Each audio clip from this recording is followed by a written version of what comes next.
Our wisdom, insofar as it ought to be deemed true and solid wisdom, consists almost entirely of two parts: the knowledge of God and of ourselves.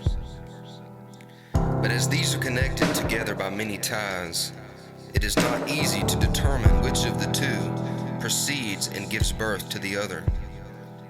For in the first place, no man can survey himself without forthwith turning his thoughts toward God, in whom he lives and moves, because it is perfectly obvious that the endowments which we possess cannot possibly be from ourselves, no, that our very being is nothing else than substance in God alone. In the second place, those blessings which unceasingly distill to us from heaven are like streams conducting us to the fountain. Here, again, the infinitude of good which resides in God becomes more apparent from our poverty.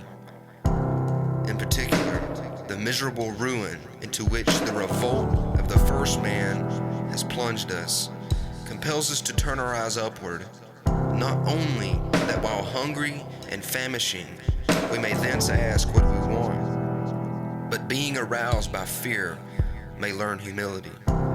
For as there exists in man something like a world of misery, and ever since we were stripped of the divine attire, our naked shame discloses an immense series of disgraceful properties.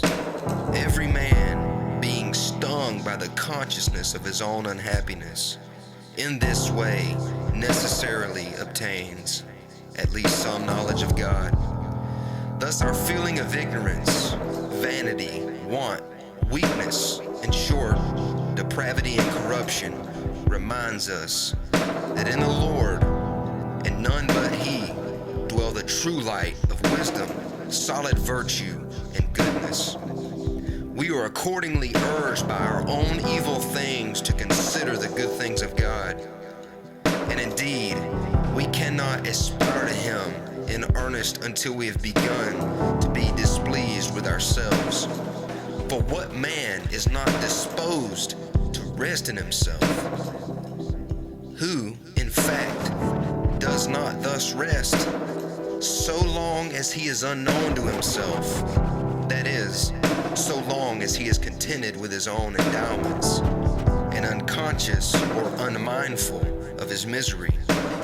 Every person, therefore, on coming to the knowledge of himself, is not only urged to seek God, but is also led as by the hand to find Him.